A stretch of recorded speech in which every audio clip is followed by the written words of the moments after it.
ready. Yeah, ready, Kevin? I'm Thanks, Damien, John. yeah. Thanks, Kevin. Look, good evening to everybody on the call. We'd like to sincerely welcome you on behalf of Galway Coaching and Games and Galway County Board to night 6 of our webinar series. We've had 5 hugely successful nights there over the last month and a half, and we're looking forward to a really good presentation here again tonight on maximising performance and creating the learning environment with Kevin Johnson and John Tobin. Both Kevin and John have coached, mentored and tutored at the highest level, and we're looking forward to some of the insights we can learn and get from both men. We'd also like to sincerely congratulate John Tobin on his newest appointment as chairman of the National Coaching and Games Development. It's a massive achievement, John, and we sincerely wish you the very best of luck from everybody here in Galway on the call and further afield. So we're recording here from now, Kevin. So if you're ready to go yourself and John, I'll hand it over to yourselves. Thanks very much, Damien, and Dennis there. Thanks a million for the invite to speak here this evening. It's just brilliant to see so many people logged on, and brilliant to see such an appetite for the webinars here in Galway. And look, Dennis and Damien, that's massive credit to you. The work that goes on in the background is phenomenal, really, and it's a privilege being, I suppose, part of the Galway Coach Education Committee and being involved in delivering course education with you for the last 12, 13 years.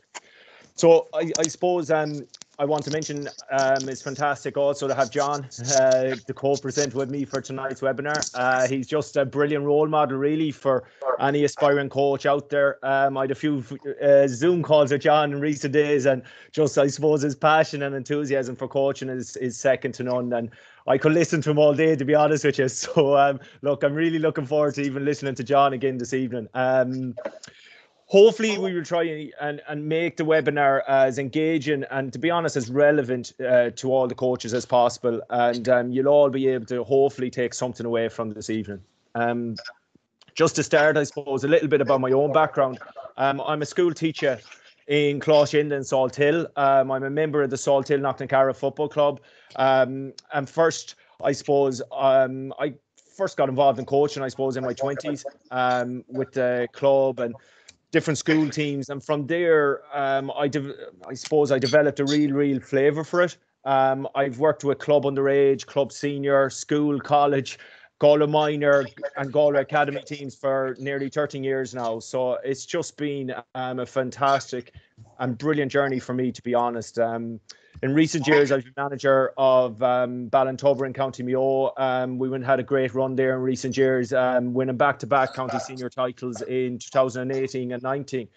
And I suppose throughout the whole time, I've been really fortunate to have met so many brilliant GAA people along the road, and have had the opportunity to learn from so many great coaches. It's just really increased my own appetite for coaching and a desire to learn and continue to grow. So before we get on to tonight's team, and because there's so many coaches watching the webinar through a different lens, I just think it's really important to mention the role coach education plays in coach development, and how, you know, we try to link it with tonight's webinar. So the aim of coach education, I suppose, is to facilitate learning within the coach's own context and the context of the players. And that's going to be massive in terms of tonight, because the context, your own context, is unique. And what you take from this webinar is unique to you. And throughout this webinar, I think it's just very important that you understand your own context and the context of your players. I suppose coach education supports the development of coaches working at child, youth and adult level. It focuses on continuing education so that coaches can improve, become creative, continually develop their skills, progress at a rate suited to their own individual development. And I love this one, and I suppose this is massive in terms of myself even. It helps you adapt and never stop learning. And I just think the last line there is one takeaway, if anything, from tonight, is that there's no end to journey as coaches. no matter what experience, if you're the novice coach logging in or very experienced coach logging in, there's no end to your journey. And I think it's an ideal time now to just bring John in on that. Well, thanks very much, Kevin. And it's good to be here tonight, and welcome to everybody. I would, to be honest with you, much prefer it as an interactive session, because I'm always concerned that when we're delivering information, it's our agenda that is taken over and not yours. I'd really much prefer, to be honest, if we were dealing with your challenges and your difficulties and your creativity, and we'd be sharing it together. We'll have a conversation this evening. There'll be some pick-up messages. What I would like you to do early on in the session is, if you can, I'd like you to get a piece of paper, a sheet of paper and a pen, because I would like to make it interactive.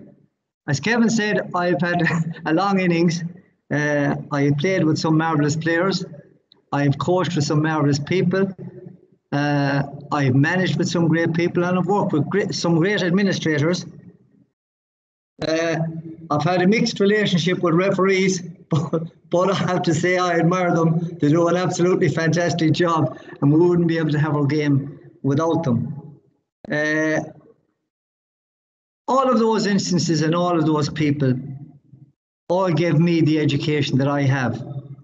And can I say that along the way, like everybody else, I made lots of mistakes. But I'd hope that I learned from the mistakes. My philosophy would have changed over the years. I would coach a lot differently now than I did 5 years ago. I would certainly coach a lot differently than I did 20 years ago. And I was reflecting back when I started coaching. And at that stage, we didn't coach, actually, we were training. We trained a team. So my first time to train a team, actually, it was quite young at the time, because it was a new team and we were forming the college at the time. So we actually formed the club at that time. So we had to train ourselves, but it was a wonderful team. It would be about 1973. So I've been involved in coaching, but working for the GAA and with club and county, as I said, and I've been very fortunate with all the people I've met. I've also seen huge changes in that period of time. There's been enormous change, and you probably know this, the changes that we already see in the structures of the game. We're just looking at, we'll probably talk about them as we go through some of the information here tonight. But you see the rule changes that we've experienced over the number of years. You can see the modern day games and the way the structure of the game has changed. Teams will have much more possession of the ball now per session, although individuals will have less possession of the ball. And that's interesting. That's an interesting change in modern day football. I was looking at some facts a number of weeks ago, and I can't really get them from Gaelic football, but I got it from a particular fact from another game, which is the international game in soccer. And I think something like 10 years ago, the average player spent 2.9 seconds on the ball. He now has 0.9 seconds on the ball. So you have to be making your decisions much more quickly. You have to be much more efficient, and you have to be technically brilliant. And of course, the space and the time that you get less time and less space as you move up.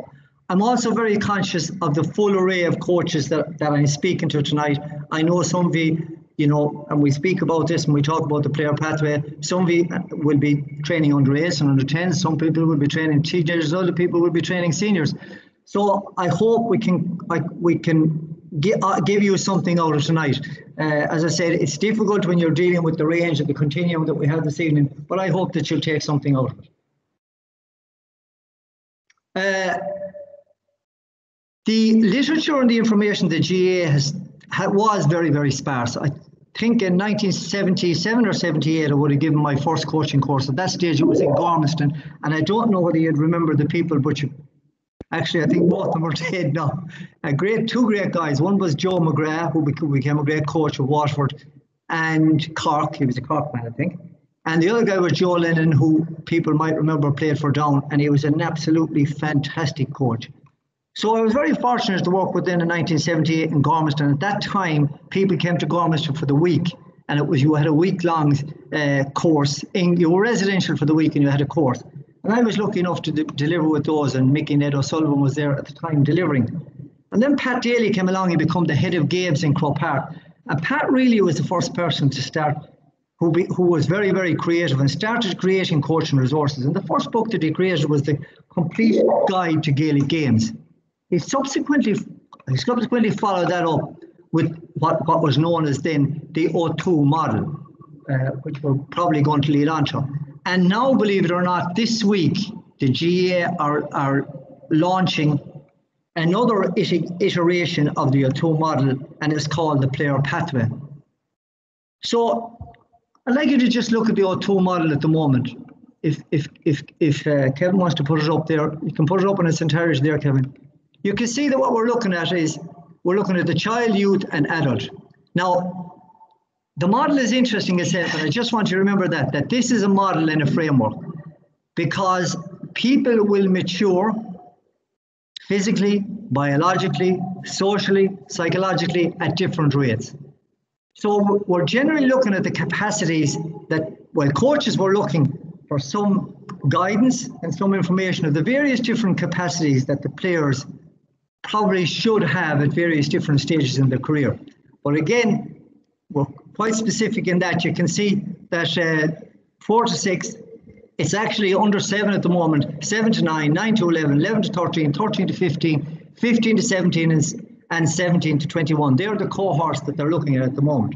But as I said, a lot of change will take place in those transitional phases. And you just need to be very conscious of that. And I know you are. I'm watching all the coaches that are out there, very conscious, for example, of that period during adolescence. We're also very conscious of this critical period from 6 or 7 until 12 years of age, because we all know there's a whole proliferation in growth, particularly in synapses at that particular time. So for any aspect of motor development, psychological development, it's a huge period for kids, and a very, very important, critical period for learning in kids during that stage. When we look at that 4 to 11 stage, 12 to 15 stage, we're also looking at the fundamental movement stage. And when we talk about skills later on, we'll talk about running, jumping, throwing, catching, kicking. They are significant motor skills. And each of those are the foundations upon which the skills of our game are built. There's a theory that says if you have something will occur on the back of some other action having taken place. So we will look at those, and we look at the significance of speed, strength, stamina, and the importance of those in soloing, kicking, jumping, tackling, how significant they are and how progressive they are. You will also, one other thing I would like to mention, because this evening we'll talk a lot about learning, we'll talk about enjoyment, but we'll talk about the various stages of learning, and learning is unique. Like the individual, it's unique for every person. It is not linear. It's not as simple as we give them the information and off they go. And learning takes time. We must let our athletes develop. We have to sometimes, and I'd probably be guilty of it myself over the number of years, we're impetuous.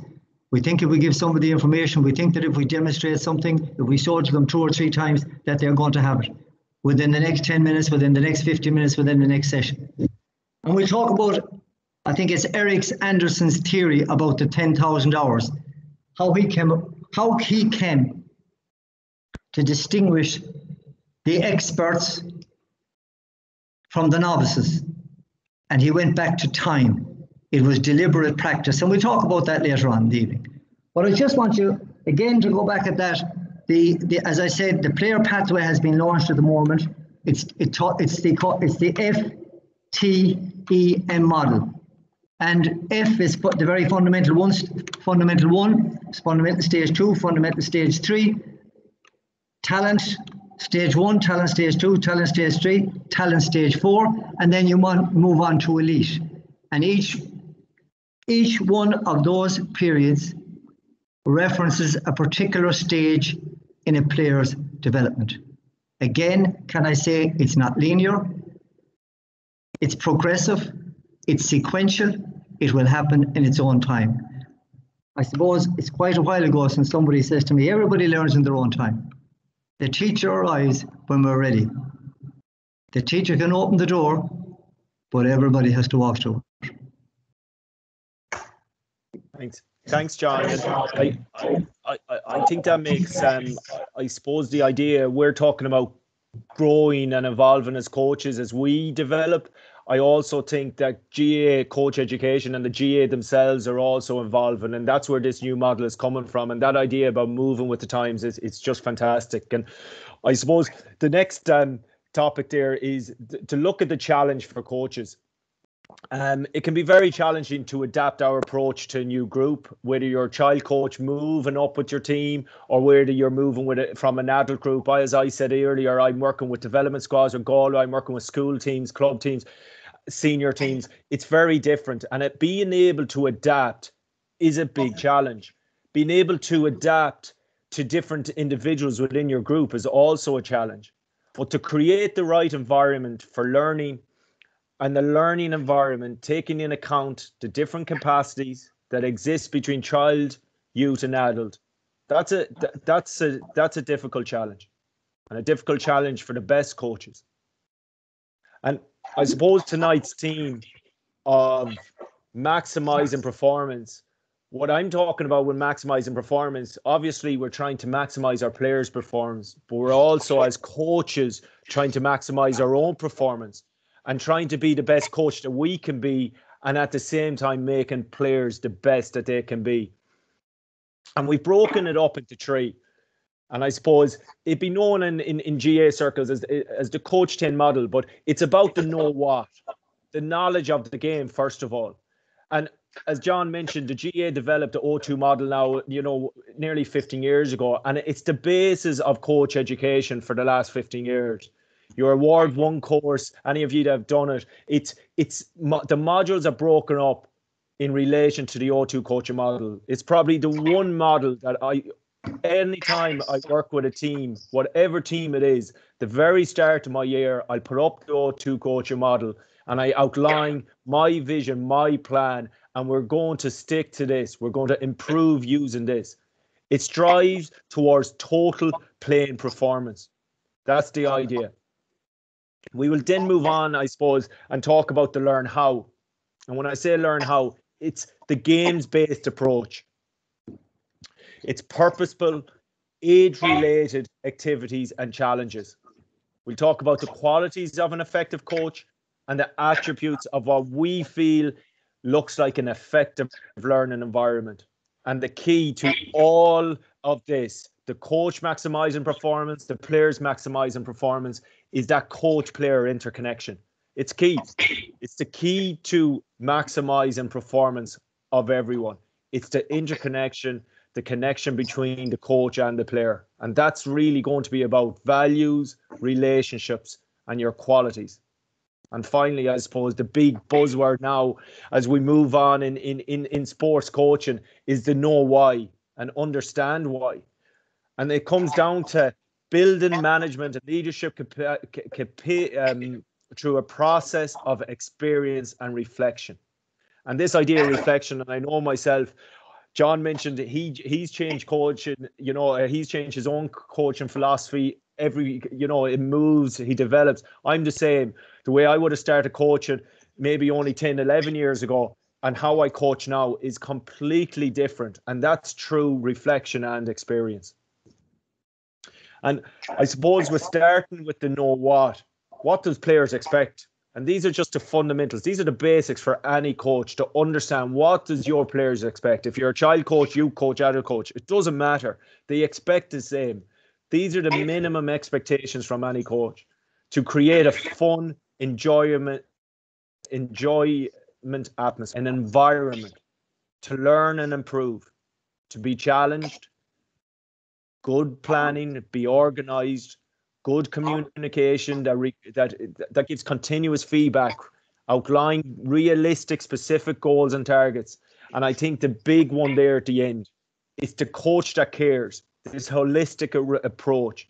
And that's modern coaching. That's what's expected now from the coach. John, would you like to add in on anything here? Well, I think there's a lot of topics here. We could spend a lot of time on each and every one of those, to be honest with you. Probably the biggest, look, there's so many things that's important. And what I find very interesting is when you speak to coaches, it's very interesting on what they prioritize. Sometimes coaches may prioritize the physical, sometimes the psychological, sometimes it may be the technical, sometimes it can be the tactical, but it's all together. But I think one of the biggest one is communication, and we'll talk about it again, the different types of communication and the way communication has changed over the years and the way the wording has changed. And our understanding of communication, the whole language, has changed significantly in coaching over the last number of years. But it's very important that the language is the same within a team, or even that the language is the same within a club. For example, you will get language like, I know that in our world, when we started off, we always spoke about marking a man. Now, some fellas did take it literally, right? But then it moved on, as you all know, as pressurize, pressure, press, squeeze. So all of these words, but it's what's the understanding? What is the significance and what are the meaning of those words? And do they transfer as we go through the grades in the club? That's very important, that we're very clear in the message that we're giving, and we're very clear in their understanding of all those terms. Because as you know, you deliver a message as a coach, and sometimes we make the presumption that, sure, that's what, this is what I meant. Did you not know what I meant? So we have to be very clear on the message we're delivering it, and of course, how we're delivering it. And again, it's going back to our coaching courses, most of our communication is non-verbal, and sometimes we don't recognize that, and players will pick up from your disposition, and of course they will pick up different meanings. So we just need as coaches and as managers, and probably everybody listening to this is very aware of this, because you've all been on the field, you've all been in the dressing room, and you've been there as players, and now you're there as coaches, you've been there as managers. So again, if depending on which of those you are, you're going to have different experiences, but it's just to be aware of it. And that leads us on perfectly into the O2 model, because I mentioned, like any team I've worked with, that's the first thing, that's what goes up into my dressing room at the very start of the year. When I'm outlining in the vision, trying to bring everyone the same direction, getting players to understand where you're coming from, what your expectations are. And the idea of the O2 model, that I suppose that's even evolved now into what we call the total playing performance. It's the 3 T's and the 3 P's. And as I said, the award one course is, a 20-hour course based upon this model alone nearly. So I think, we'll touch on it tonight, but it's probably the most important take home is looking at this wheel and how does it fit in your context for your team. And I suppose the first element there that we look at in any wheel is improving the technical. And in terms of technical, we're talking about the ability, I suppose, to perform the techniques of the game accurately and consistently. And then as you move on at match tempo, go up. So it's very different, the technical ability of a child, a youth, and an adult.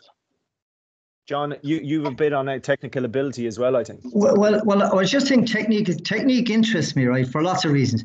It's an execution of an action that's part of a skill, but technique is an execution based on a decision, which again is based on communication. And I'm going to come back to this on several occasions throughout it, right? I just find that, and again, I'm looking here at a ball.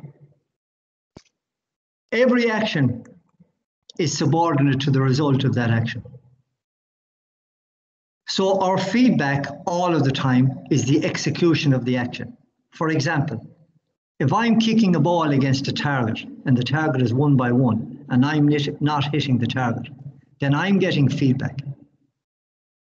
Now, the secret for the coach is how does he guide the player to understand what he's doing right or what he's doing wrong? How does he guide the player for the player to discover himself? And I will talk about again, I'm talking about technique. And I look at all the other sports and you watch the various techniques. We're after seeing the Masters in golf last week. And we see all the sports and we see the various, when you see somebody striking a ball, whether it's a golf ball or a sliotar, or they're playing badminton, or they're playing squash. I'm going back to kicking a football or striking a hurley. I'm watching the position of his body. I'm watching where the ball is. Again, we say in our game, look at the head, the hands, and the feet. But there's something very interesting. And Damien is listening to this call. And if technique is subordinate to the result, what about the person who has the complete wrong technique, but yet every time he hits the target? Now, I'm told that one of the greatest geniuses that I saw playing hurling, Joe Cooney, had the right hand on top. Or Damien, am I saying the left? Sorry. Yes, the left hand on top. You're supposed to have your dominant hand on top, but I'm told he hadn't. I'm also watching kids, some kids or some senior players who have a very unusual technique. It wouldn't be the perfect technique, and yet they get the right result all of the time. Now, I'm not saying it doesn't matter, but I'm saying we should take cognizance of that. Yeah, and that goes for any team. Yeah, I watched in the last couple of months, I watched a couple of kids train. I was working with a couple of kids train. I was just watching their technique. And it was very interesting how they had learned it. But they weren't aware. One of them was kicking the ball all the time on the outside of his foot. But he actually didn't know that he was doing that, because at that stage he had formed a habit. I'm also saying is the skills of our game are really not that simple. Because I look at the body like this. We have levers, we have pieces of rubber, and then we have signals. The station box gets in the information, takes it in, processes it, delivers a message for an action. Now, when you think about it, and you're soloing a football, you're standing on one foot. It all depends how strong you are, what you're balancing like. You have to be perfectly coordinated, and you're standing in one spot. Now, you add into that, you start to run, and you run at speed. And you have to continue to solo the ball. You have to continue to balance yourself. You have to be aware of what's around you. So that skill, all those fundamental techniques must be practiced continuously and repetitively until they become automatic. And just like we've all heard of Hebb's law, the cells that fire together, wire together. The amount, I think sometimes that we need to build up, or I always call it a relationship with the ball. I watch some of our footballers and some of our hurlers, and the ball is part of their body. They don't have to look at the ball. You watch some of the top basketball players, they'll scan the field all the time. They rarely have to look at the ball. Now, they have put in thousands and thousands of hours just playing with the football, getting the feel of the football. They say we have 20,000 receptors in our fingers. They say that when Rory McIlroy gets a new set of clubs, it takes him months to learn with those new clubs. Well, you just imagine when we jump for a ball. We're traveling at 18 miles an hour. It's windy conditions. We have to anticipate the coming. So we have to get the feel and we have to get the touch. You're traveling with the ball and you're soloing up the wing. And those fellas are all right. They have nobody marking them. We have somebody hanging out of us and maybe 2 or 3 fellas waiting to get a shot at you. And you have to control the ball. So it has to become automatic. So I would encourage everybody, when you're developing your techniques and when you're developing your skills, you couldn't spend enough of time doing that. Is learning the skills of the game.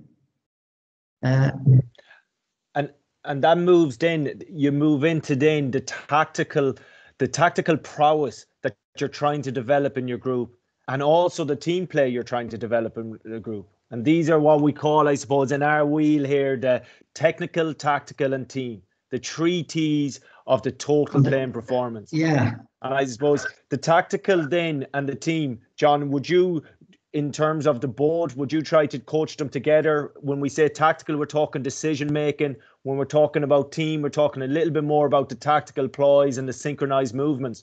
Would you coach them together? I would. I would try to play the game in its entirety and in its complexity, all of the time for as much as possible.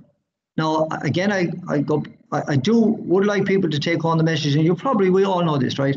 Our game is spontaneous, it's fluid, it's dynamic, and it's very, very unpredictable. And when we talk about I just talk about tactical in a couple of minutes' time. But I do want to go back to the technical again, Kevin, if I can, right? Yeah. Because, as I said, something will happen on the back of something or something else happening. When we do our agility, balance, coordination, running, jumping, throwing, catching, kicking, right? I'm always fascinated when I look. For example, I'll tell you a team I saw maybe last year or the year before. I watched a college's team training in the gym. Found this very interesting. They were doing their circuits in the gym. And I had a skipping rope, and I was walking away with a skipping rope.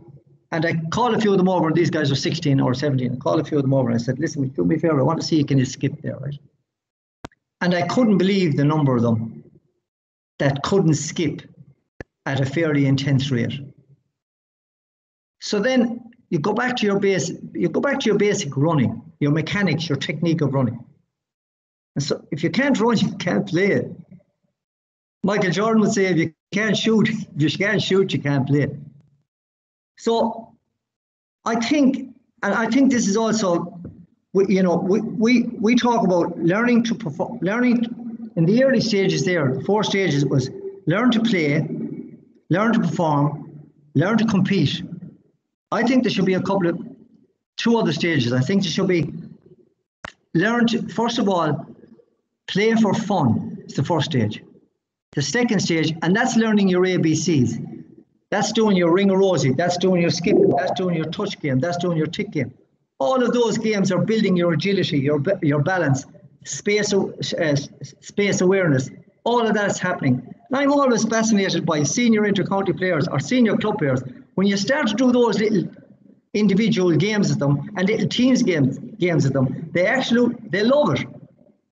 But of course, they're also reinforcing their skills. Agility, flexibility, evasion. We can't do enough of those games, in my mind, in our warm-ups. I think they're very, very relevant. Same thing with our running and our jumping. I spoke a while ago about the evolution of our game. It's very interesting. A number of years ago, I watched the 3 in a row team training. That's a long time ago, 65, 66, 67. Very fortunate to be there as a child in the golden era going to Pearse Stadium. But I remember they did a lot of hurdles and they did a lot of jumping at that stage. And years later, it was very interesting. A new term came along called plyometrics.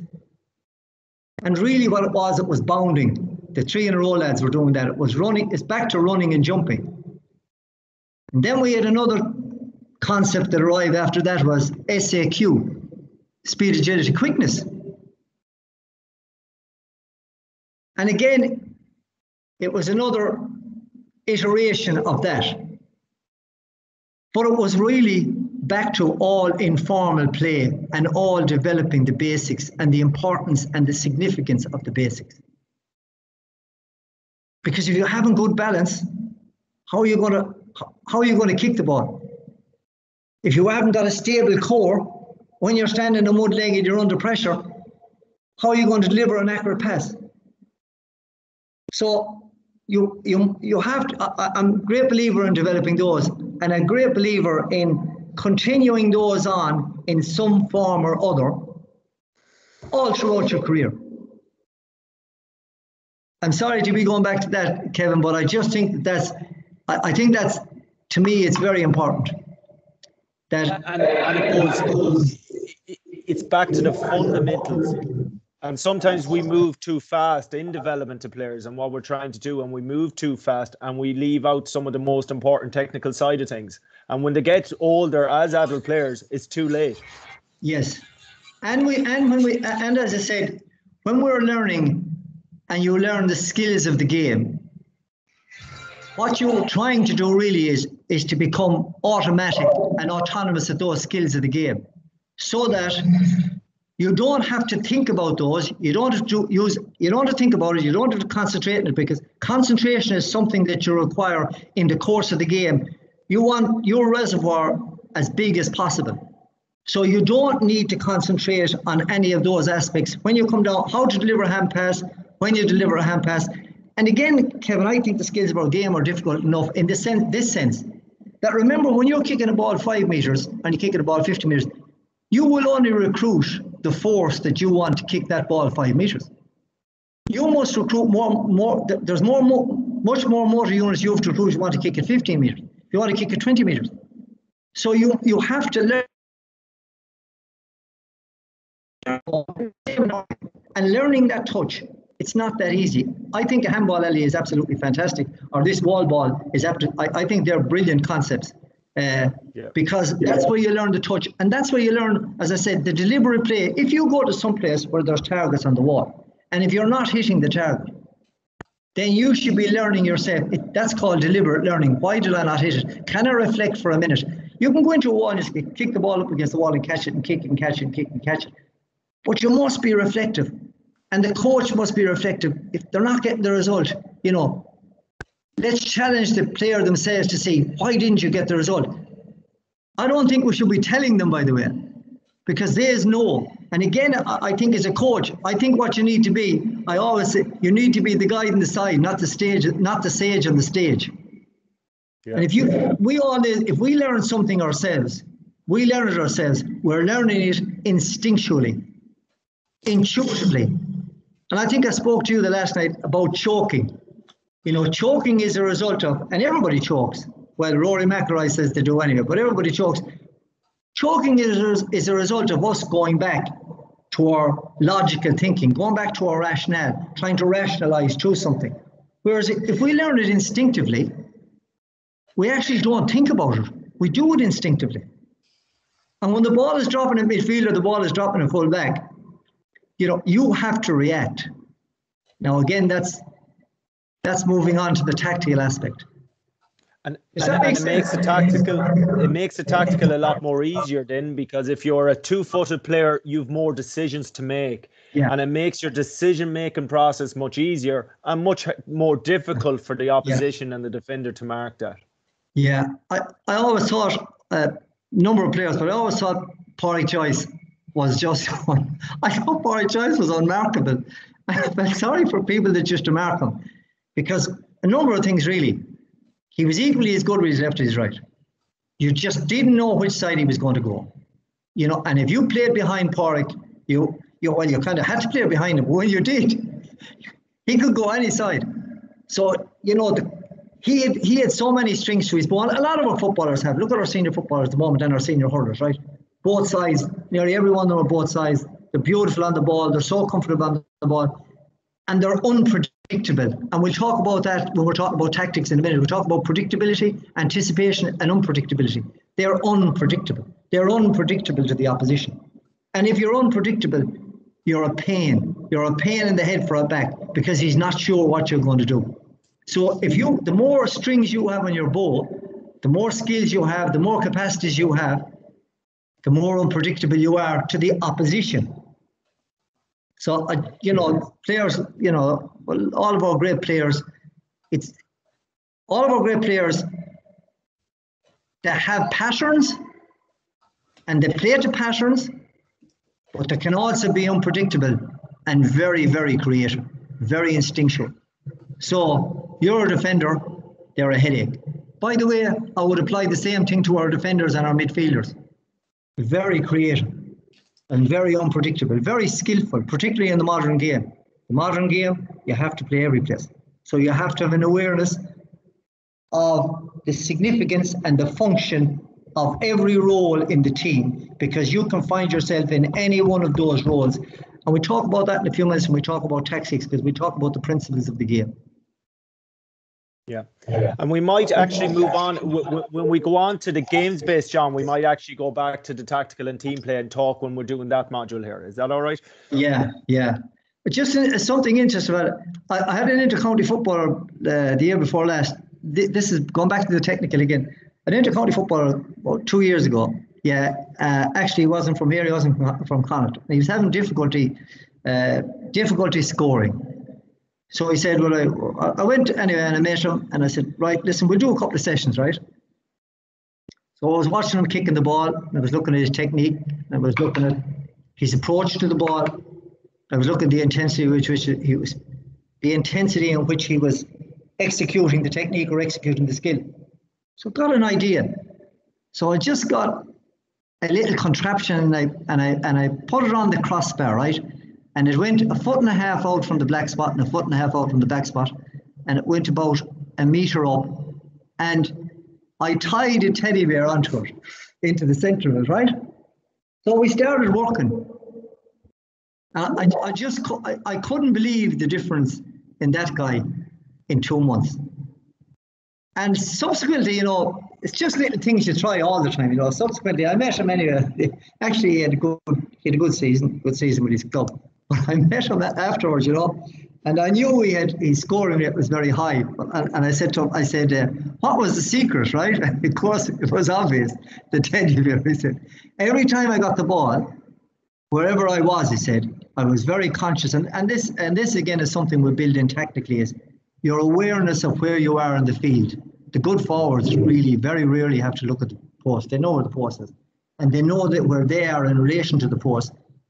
They will always look at the ball, because if you strike the ball in the right spot, it will go where you want it to go. But it's when you just lift your head slightly or look at the post. And again, I love watching games. I love watching people play. I love watching managers as well. But you watch people when they're executing the skill, I watch them playing. And invariably, no more than a golfer, to be just a slight lift of the head, just a slight lift of the head. So it was just something that worked. It was very interesting with regard to technique. Yeah. Oh, and it's just so important to build the tactical and the team through that, the importance of the technique. Oh, come on, let's go. Like 2 seconds. What do you need to go? Sorry, Kevin, I'm going to mute everybody here again, and yourself and John might unmute. There's a little bit of interference in the line. Thanks, Kevin. And thanks, John. Yeah. Okay, guys, you can unmute again now yourselves. Thank you. Perfect. Thanks, Damien. So I suppose when we're trying to develop your 3 T's and you're looking at your team and you synchronize your movements, your decision making, your technical, we look at games-based approach. And we're going to probably go on. And when we talk in that, John, we might talk a little bit more about the tactical and team play in that. Right. Yeah. Okay. And just to move on, because we're looking at the O2 model and we want to move and I suppose talk about maximizing players' performances and maximizing the potential, we then move on from the 3 T's to the 3 P's. And that's what the O2 model is based on, 3 T's and 3 P's. And the first P, I suppose, is in the number 4th element there, and that's your physical fitness. And I suppose a lot of teams now, especially when you come to adult football, there's, I suppose, qualified coaches, S&C coaches coming in, and you see a lot more of that. From the child side, John mentioned already that it's no point, talking about the technical, tactical or team unless you build the fundamentals. The jumping, the running, the passing, those ABCs, agility, balance and coordination. Those elements of physical fitness is vital to develop and progress the player. And I suppose, the GAA just launched a few weeks ago, Be Ready to Play series. And just to coaches out there, I know there's well over 120, 30 coaches here. Every Tuesday, every second Tuesday, in terms of be ready to go back playing, whatever coach you are, child, youth or adult, it's just an absolute brilliant webinar to guide you in terms of when we return to play and ensure that the physical fitness side is touched on, because it's a really, really important element. But it's only an element. And sometimes we over-analyze the physical fitness side of a game and we end up, leaving out a little bit more in terms of tactical or team or technical. But what's very important is that wheel there with those 4 elements is completely unique to your context and your team. And the challenge is to what meets the requirements of your teams. And that's another big challenge. And we also use the second P, which we call is plain facts or participant feedback.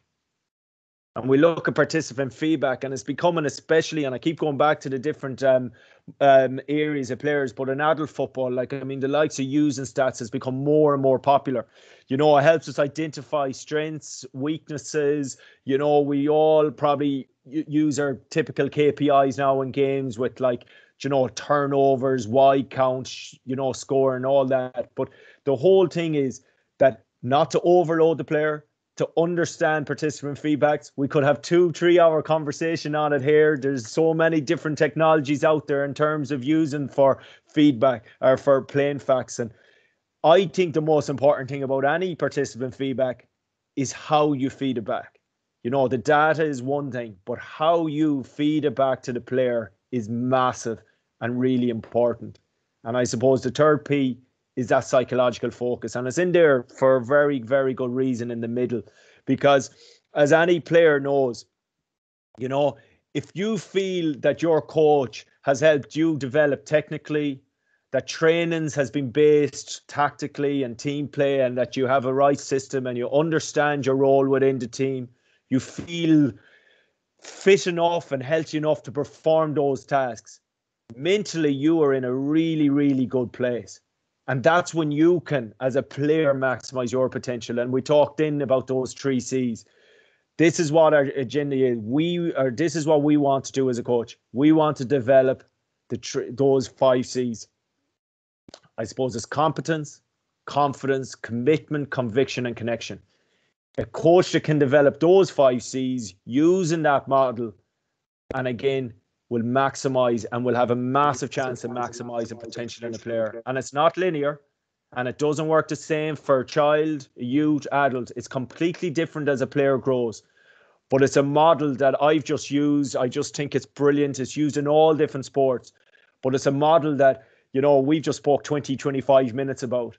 You could talk hours and hours about that model. And it's just something that I just think is, you know, what the GAA have come up with there. It's you know, it's going to last for years. John, anything there? The first one is just to go back over physical fitness again, Kevin. You're correct when you talk about the underage. We talk about the 7, 9, 11, and we all know, you know, that they don't have the capacities. They're very limited. They haven't. Their cardiac output is as we know, it's limited by the size of their little chambers, and they have very small chambers in their hearts. Their running economy, their psychological ability, they play for fun. So we need to be very careful as to what challenges or what targets that we set for them. You know that you watch a child in the schoolyard, and he'll run as fast as he can for 5 or 6 or 7 seconds, and then he'll stop and he'll put his hands. You watch a child that's out playing and up in the field, and they're playing under 6 or they're under 7, and the next thing you look around, there's 3 or 4 of them, they're sitting down, they're having a conversation. So they're there because they're enjoying it, and we don't need to challenge those. They're there for fun, they're there for enjoyment. But as I said, we have to be very aware of their physical capacities, apart from their psychological capacities, so their physical capacities. We have to be very conscious of that. But as we move up, and there's a huge amount of information, as you know, at the moment.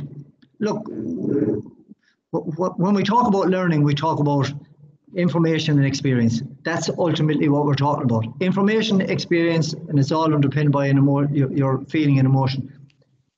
And there's forests of information out there at the moment. And maybe that's something that sometimes concerns me, is that a lot of the people that are here listening to this now, they're training the under 13s, they're training the under 40s, they're training the under 50s. And I'm always afraid that, are we alienating people with the amount of information that we want them to absorb and we want them to take in, when they're doing an absolutely brilliant job by having them up in the field?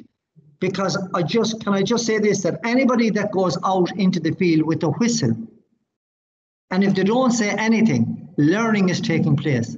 All of the players on that field are learning. They're learning so much about the various different aspects of the game itself. So everybody, we need to know that. We also need to know that at a particular stage, I believe that we should test our players to see exactly where they are. They're all unique, they're all individual. All of their responses to training will be different. Now, we came from an era where everybody got trained the same way, whether you were the cornerback and the slowest in the field, or the cornerback and the fastest in the field, or the full forward and the biggest in the field and maybe the slowest. Everybody was subjected to the same type of training regime. And I have to say, we have absolutely brilliant information now. I just wish now that I had all the resources available to me when we started off, but that's learning. So we need to look at, and first of all is to test the players that we have. And I'm talking about physically, but I would also like to be tested for skill. It's to test those, right? And secondly, on the back of that, is to monitor their training load. Look at their training age, establish their training load, and monitor their training load. But I hope people would take this out of it. Whatever you subject a person or a player to, right? When he trains, and he trains hard, his system breaks down. He will only adopt and compensate and maybe super compensate in recovery. Recovery is so important. If you don't compensate and super compensate, all that happens is you go down. And the most important message I think I could give to people is, if you're training a team, I'm talking about an adult team or an under 16 or 17 team, the most important thing is to have them at training every week, so that they're learning every week. They're developing tactically, they're developing team play, but every week they're improving. Yeah. But if they don't get sufficient recovery, they're not going to be with you next week. There's a hamstring gone, there's a quad gone, there's a groin gone. I couldn't emphasize the importance of recovery. And in case I don't say it, I would like to say one other thing. We have players for 1.5 hours. What they do in the other 22.5 hours is hugely important. If they don't hydrate, I mean, I think, somebody may correct me if I'm wrong, but I think a 1 to 2% drop in hydration is equivalent to about a 5 to 8% drop in performance. And now, sleep is hugely important. I mean, everybody knows, if you're reading about sleep and you're reading about exercise, the amount of research is being conducted on sleep, and sleep with related to teams and exercises and performance, which we're talking about, is hugely significant. It's during sleep, our memories are consolidated. What we learned that day is consolidated. It's regurgitated. It's replayed. The elimination of all our toxins takes place during sleep. And sometimes, as we all know, there's different phases in sleep, there are different waves, but there's REM and non-REM sleep, right? Rapid eye movement, non-rapid eye movement. They are crucially important because there's different phases of learning takes place during different stages of sleep. So I just think that that's important for everybody, particularly for teenagers. You know, what the other 22.5 hours, hydration, recovery, sleep. That makes such a significant difference. And nutrition, of course, because if you don't have the energy in, you ain't going to get it out.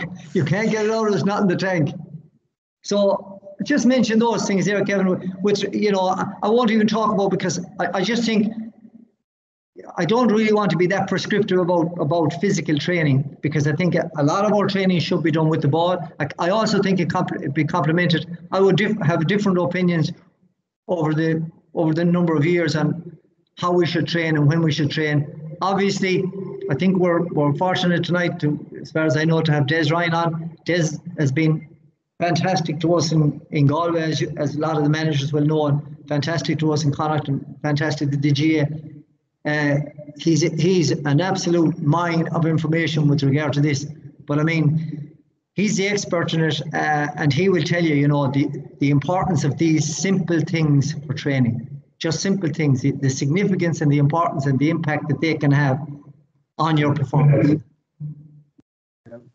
And that leads in then to developing, you know, as a coach, what's the best type of training approach to, I suppose, develop all those elements. And I suppose it goes back to this idea of the games-based approach. And when we talk about the games-based approach, we're talking about developing games in our trainings as much as possible. You know, like players solving problems, empowering players to make decisions. It goes back to all those technical, tactical team. It encourages creativity. I just think that, you know, as a senior club manager at the moment, all my training, the more games I try to use, the more players are always learning, and it does empower them. You know, it improves game appreciation, tactical awareness, perceptual awareness, decision making. And I just wanted to put in this slide because I think it's a nice slide to just kind of talk through when we're talking games and talking about that learning environment. What kind of, you know, how do you create a games-based session? And I suppose the first thing, if you're doing the team play element of the O2 model, you might want to identify a particular area of focus. It might be support play, defending, shooting, positioning. So, you know, as a coach, you want to look, develop an initial activity, exemplify that team, create content to explore, get players to try to solve the problems themselves, you know, use the questioning at regular intervals. It's a massive thing now in GAA coaching to try to question rather than tell, get players to come up with the solutions. Once they cross the white line in matches, it's up to them to make the right decision. You have to try to replicate your training for that. Provide the opportunities for discussion to explore and upcoming players. And I love this statement again, and it's something I'm just massive on when I'm coaching teams. It's the idea of trying to be a facilitator and guide, shape rather than dictate. Because I suppose when I played, like a lot of coaching was the idea of it's the coach's way. It's his way or not. Now I think it's about guiding, shaping, and getting players to come up with the solutions. Would you add to that, John, maybe? Yeah. I just want to say the first book I ever read was in 1973. I got a book. It was very literate at the time. Charles Hughes is the name of the guy who wrote a book, and it was the name of Tactics and Teamwork. I think he was technical director for the FA in England at the time. It was a very interesting book. I was fascinated by it. Very simple book.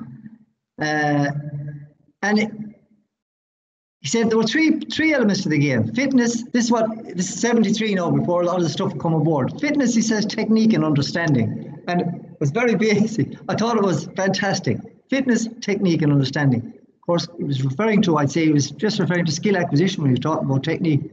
But the understanding, I thought, was very interesting, right? And he also went on to talk about the principles of the game. Now, we talk about systems in the game. I'm afraid I'm not a great lover of system, because I think you can develop any system you like if you learn the principles of the game. And to me, very basic. The principles of defense and the principles of attack. And in the most recent years, you have transition play. And to me, there's two aspects of transition play, and it depends again on the coach. One aspect, you can transition from zone to zone. And we're taking all those stats, and all those stats have been taken by people now. In other words, when you get over the 21, how do you transition? Are we transitioning over the halfway line? When we get inside the 50-metre line, what's our percentage rate of turnovers, or what's the percentage rate of scores? And then you break it down into different channels and different zones again, if you want to do that. Now, I'm speaking probably here to maybe anybody who's in senior teams, right? I would also use it to tell you the truth with under 16s or under 15s and breaking it up into different channels in the field, because they get an understanding of the principles of attack, which are width, penetration, depth, balance. Same thing in defense. What's the defense about? Keeping things tight and compact. So again, it's about width, it's about balance, it's about depth. And all of those things, there's one thing that is common to all of those. The common thread is communication. Communication. Right? This is the most important thing. But again, you talk about those three themes. You talk about the principle of defense, the principles of attack, the principles of transition. And to me, you can make it simple for the under 10, under 12, under 13. When you're using your grids, use your width, use your depth, use your length, right? Use every aspect. That's your little pitch in all of the small games that you play. And I'm a great believer in small-sided games to reinforce the principles of the game that I want to reinforce. I think that's very significant. Whatever game you develop, whatever condition game you're going to play, make it sure it's reinforcing the principles that you want to develop. What are the aspects that you want to develop in that small-sided game? But the next thing that's very significant when you talk about tactical play and team play is now you're talking about decision-making. Choices. You now have choices to make. And your decision, a lot of the time, is based on something that's diminishing in all people, believe it or not, and that is concentration. Our power to be able to concentrate. And lots of players will say to you sometimes, I lost my concentration. Maybe the management lost their concentration. I think everybody must examine themselves in this. But you don't ever lose your concentration. It just shifts. Your concentration, as you know, moves with your eyes. It shifts over 3 or 4 or 5 seconds. So again, when we're developing games, have we got a game for concentration? Of course we have. Small-sided game again. And how do we work on concentration? Communication. So how are we going to build communication and concentration into our game? Simple again. So you're building all the little principles in all of your small-sided games. You're building all those principles into it. And if you have a pen and a paper, if people have a pen and a paper, I'd just like if you just, all I want you to do is I want you to draw a simple cross. North, south, east and west. This is for yourself. It's just interesting for yourself. And it's interesting when you're coaching. And not the North Star I want you to write down, broad. And the South Star I want you to write down, narrow. And in the East Star, I want you to write internal. And in the West Star, I want you to write external.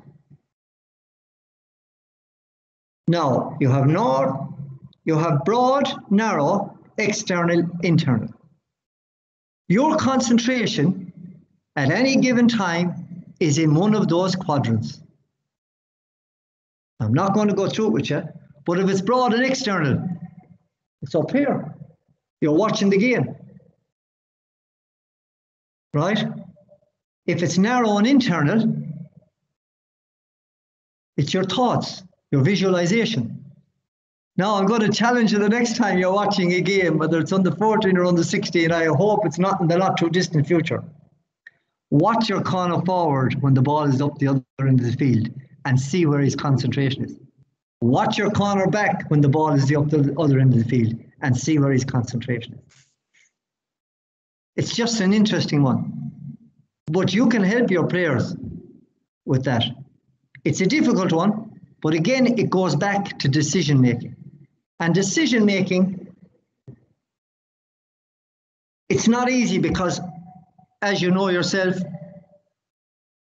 we make 4,000 or 5,000 decisions a day. But a lot of them we don't even know we make them. We get up in the morning, we tie our shoelaces, we don't even think about it. It's automatic. The same thing happens in the game. I remember one time, the Christian brother used to take us out. And he had a regular exercise with us. It had 2 people in the middle and you threw up the ball and you had to win the 2. Then you turn around and you threw it up between 2 more. I was unfortunate because I was very small. So if I got up against a big fella, I had very little chance. But he made a great point to me. He says, John, he says, it's about winning the ball, not catching it the first time. And that's very significant. And I got my own way of maybe putting them off it. It was about winning the ball. But what I was also learning, and this is important, and you'll know this from your wing backs, your cornerbacks. Every time you play, you will never kick the same ball twice. You will probably maybe never catch the same ball twice, right? Because you're playing in different conditions all the time. You're playing at different pace, different intensity. The ball is coming at you at different time. The wind is, it just doesn't happen, right? But what you will learn is, and again, I'm talking about decision making here. You start to learn patterns in the game. You watch players, and you will learn by looking at his shape as he jumps, which part of his hand is, which part of his body is. You start to learn where the ball is going to break. I'm always fascinated by the fact that given that the cornerbacks or the fullbacks and the full forwards may be the same size and the same weight and the same speed, if you kick a 50-50 ball in between a cornerback or a fullback line and a full forward line, and I'm intending to do this research this year, I will guarantee you that most of the time the back will come out with the ball. Because it's a psychological threat. It's a danger. He's threatened. The forward is not threatened. The forward knows that's going to come again. We want to win it. But I just think that in decision making, that's why you're right about playing the game. You must play the game in its entirety. Or if you're playing 4 against 3 or 5 against 5, you're learning to read the patterns of play. You're learning to read the sequences. Now, I could talk about this for a long time, because I could talk about how we learn patterns, and if you watch players, lots of players have patterns. And I can also talk about predictability, building in predictability, because it's hugely important. Like, you can be faster than me, but if I'm a step ahead of you and anticipating where the ball is going to go, it's going to be my ball. And that's why if you watch lots of times, you watch sets of brothers playing in teams, or fellas that went to the same college together and played together. They nearly know the pattern of movement. So they're anticipating and the deliverer is predicting. And it's fantastic to watch teams that are in flow like that. Or senior inter-county teams, you watch them flow. Yeah, they're in flow and they're moving in unison, and the harmony and the synchronization. And I just think we don't give our teams half enough appreciation, because I just watch synchronized swimmers and there's only 2 of them in the pool. And Jesus, they're finding it hard to synchronize their movement. And we have 14 outfield players and 14 guys marking them, right?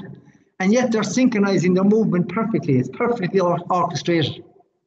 Because, of course, they have done it hundreds of times. Repetition. So I think there's a lot to be discussed there, and I didn't get into half. And even myself, John, and it's funny chatting with you even the last couple of weeks, and I'm still learning, as I say. And look, the insights on that, and look, it is just absolutely brilliant. And I suppose I just do want to move on, because it's kind of bring it all together as well. And I just want to talk about quickly. We mentioned already, like, the O2 model and the games-based approach is all about maximizing the potential of the player. That was our topic. But now, just quickly, we want to look at the maximizing the potential of the coach, and we're looking at the qualities. What's the qualities of a coach? And we all know it comes back to the key ones. We mentioned knowledgeable, knowing the game, but also that communication. But I think an effective coach is a way more than that. What they have is, what are the qualities of the coach as a person, the personal traits? And this is the uniqueness. This makes these are what the best coaches have. They're principled and they have values. Values and qualities such as fairness, honesty, humility. It's massive. They're empathetic and they're of integrity. And those values and those qualities are what really makes an effective coach. A coach that is persistent, passionate, persuasive, and personable. Now, you put those qualities, and you take a coach that has those qualities, okay? And you put them into an environment and surround them with an environment, they're the type of coach that can develop the real personal relationships. They're the type of coach that will get the maximum performance from their players because of their qualities and their interpersonal skills. And those relationships then will build trust, self-esteem. They'll have a family feel, high morale, and a team spirit. And I think when, our topic tonight is, maximizing performance and creating a learning environment. I think if you want a picture of what a learning environment looks like, that's what a learning environment looks like. It builds trust, self-esteem. It's got that family feel, high morale, and team spirit. And then you take the coach with all the qualities, that's humble, honest, trustworthy, that has integrity, and you put them into that, then really, that's when things will really grow, and that's when you really see a difference. You put a coach that John spoke about, that has the knowledge of the game, games-based approach, that tries to work with his players, like all of a sudden it comes together for you as a coach. And this isn't linear, and it's not going to be very easy to do, but it's what we aspire to. And if we as coaches aspire to that, then we can inspire our players to maximize and achieve total play and performance. And I just love that picture. I think it really sums up what we're trying to talk about tonight. And then when you add in on top of that, the O2 model, it's just empowering, it's energizing, it builds engagement, enthusiasm around excellence. And that's what you're striving to do. And I just think that when we talk about maximizing performance in the players, we're talking about improving their technical, their tactical, their team, their physical fitness. We're trying to build, their competence, confidence, commitment, conviction, and connection. But you put the two of them together, I just think that's maximizing performance there, just in one diagram. The O2 model and the effective environment with a coach with really, really special interpersonal qualities. That builds relationships. And, even in lockdown now at the moment, I'm working with a team currently, what can I control at the moment? I can control building relationships, get on the phone, talk to lads, see how they're getting on, see how, being kind of a friend, supporting them the best that I can be. And that I know when football turns, when we go back to playing, I know that, I've done what I can, and there's already friendships, and there's already, that rapport is being built. And then we just look at finally, we're trying to build management and leadership capability. And to do that, it's all about experience and reflection. I'm a completely different manager than I was in the last, 10, 11 years. I'm a very different manager with Galway academy squads, club teams, senior club teams. But what I am is I want to be better. And to do that, I have to understand my vulnerabilities. I have to understand my weaknesses, and I have to reflect. And that's massive for me. And just to finish, John, I think you might want to just come in on that. Well, I think that's brilliant, Kevin. I think it's fantastic the way you've done that. I think they both complement one another. But I do go back to subscribe and to a number of points, and to agree with a number of points that you made there. First thing is about the relationship between the coach and the team. The coach and the player, and the coach and the team. And the coach creating that environment. And of course, the coach creating leaders. What a coach and a manager needs, he doesn't need followers, he needs leaders.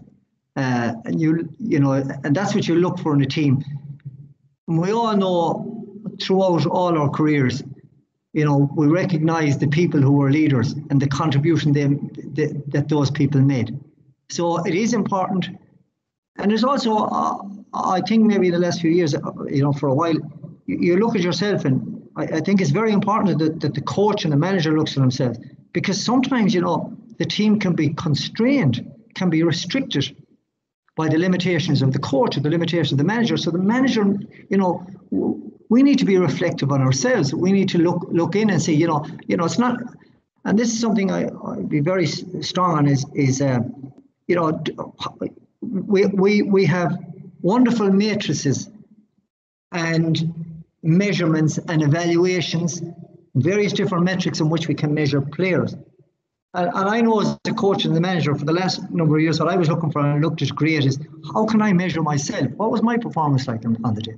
You know, what was my performance like this week? Now, going back again to the relationship, there's an enormous amount of material on the player-coach relationship. Jout is the big GOWETT, that's the big author on all of that stuff. But I think we also must remember that, as we know, the players expose themselves during the course of the game. I don't mean literally expose themselves, but they're exposing their character. It's very, very emotional. I mean, it's live theatre. Every time we go to see a match, these players that go out to perform, you often, people will tell you, does sport create character or does it reflect character? But the relationship, we have to understand that these people, they're going out of their comfort zone all the time. So when they push themselves out of their comfort zone and it doesn't work, you really depend then on the relationship between the coach. When it doesn't work, between the coach and the player. I was very fortunate at a number of very good managers, and I can't let tonight go without talking about him. The master, Sean Purcell, was my idol, and then became manager when I was in Shome and manager when I was in Galway. And Sean spoke although he was a very, very intellectually brilliant man, he spoke in very, very short sentences. You would never get a long conversation or a very prescriptive dialogue with him. And he technically, or tactically, he wouldn't say a lot to you, right? But it's just that he had a charisma about him. He had a warmth about him. And he wanted us in Tuam, every one of us, not alone did he all want us to play for Tuam, but he wanted us all to play for Galway. He wanted everybody to play for Galway. So he was just one of those people, and I had some others that you would just love going back to training because you liked it and you enjoyed it. And I don't know whether many of you would follow the writings of John Wooden. John Wooden was a famous basketball coach. I would urge people to get it. But he had a pyramid of coaching.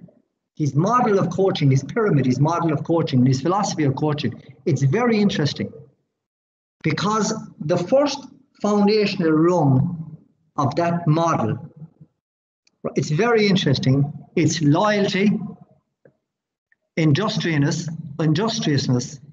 friendship, cooperation, enthusiasm. That's the first rung. It's not physical fitness. It's not technical prowess.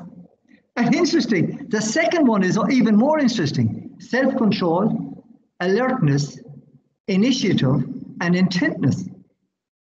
And it's only further up you get conditioning and skill. But it's just fascinating to read because it's all about the person, the development of the person,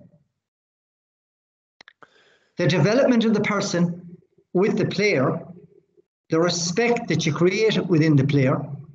And I know I'm going to quote him again, Michael Jordan. He always says, well, I think he has a great comment. He says, talent wins games, he says. Teamwork wins championship. And that's something I think we all must remember too. You never win on your own and you never lose on your own. And maybe if I can finish up with just in the context, Kevin, I would like to finish up with one thing. I think we didn't speak at all tonight. I just would like briefly to refer to it because we didn't speak about the culture of the GAA. And I think we need to contextualize all we do. We're an amateur game.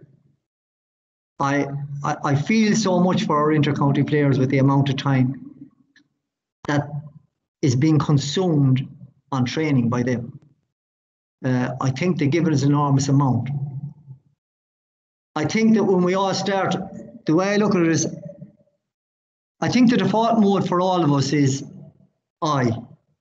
Various different behavioural research studies carried out, and they're looking at the language of people, and the default mode generally is I, me, because it's survival. Everybody's wants survival. I think it's a great piece of research is carried out in New Zealand, I think last year or the year before, on sheep, and they're looking at the sheep, how they react when a predator arrives, and every sheep tries to move to the centre of the group So it's preservation. And every child, as you know yourself, you try to take away a toy from a child at 3 or 4 years of age. They don't know the meaning of the word. It's mine, it's me, it's mine. So we all start off that way. And all of a sudden we go to school and we get on the school team and it's we. Right? But if there's a we, there's a ye. And in our time it was CVS we versus St. Charles. But then you play from Tuam Stars and it's we again. We're all together. And when you play with Tuam, Corofin, Milltown, Killerearn, Dunmore, in my time Dunmore, they were the ye. Then you might be fortunate to play with Galway, and then it's we again. And then you play against Mayo, and it's ye and we. But you know, when it comes to it, it's us. It's us, it's us, it's our game. It brought it home to me this year. I went to the minor final, went to the B minor final, was St. Michael's, or James's, against ourselves, Tuam. And I think we have a lovely team, and as you know yourself, there's great hope. Every year you go and you watch under teams, you think about the hope of the future and you say, we're going to have great days at those fellas. And we played James in the final. And we have a few great selectors over our team as well. And we got beaten by James's. And my God, I came away, I was disappointed, but I was so appreciative of the way they played. And James's. I came away happy, you know what I mean, saying there was a few scores that day, right? They had a corner forward, and you would pay to go in to see the 2 goals he scored. It was just magnificent. But I always think, Kevin, of, you know, we've all coaches and managers here tonight. The entertainment you give to your communities, what you do for the development of those kids. I mean, we will all go and we'll watch them. As I said, we get fantastic entertainment. We go and we watch our inter-county players. Just incredible, sensational. Our hurlers and our footballers, our lady footballers and our camogie players, sensational again. But everybody that's listening to this podcast tonight, they made that possible. And I think we've never seen community as important and the GAA as important as it is in our present circumstances. So I do want to say to everybody tonight, I'm getting fantastic pleasure out of it. And by the way, if there wasn't, if we didn't have, especially in Tuam, if we didn't have a Cartoon, we didn't have a Kilconnelly, we wouldn't have the game. We wouldn't have these fantastic days we have all during the year. So I just want to say to everybody tonight, I just want to say, I'm glad, I hope you got something out of it. There's so much more you want to give, Kevin. You feel that way, don't you? So much more you want to give, particularly in all different elements, but we're limited in time. But I do want to say thanks. And I also want to say, can I say, Kevin, to yourself, but I also want to say, people won't mind this now, Damien Coleman and Dennis Carr have been fantastic during the lockdown. They have tried everything. They have tried webinars, they're sending out resources, they're contacting academies. They're doing so much for the game. Pádraig Conroy in the West as well, I do want to mention. But I just want to say to the boys tonight, and I hope you won't mind, Kevin, I say to the boys tonight that they're doing a fantastic job. So thanks, everybody. Hope you got something out of it. Thanks, Kevin. John, I said at the very start, I've had a few Zoom calls with you in recent days and I could listen to you all night. And look, we've probably got a little over time, but for myself and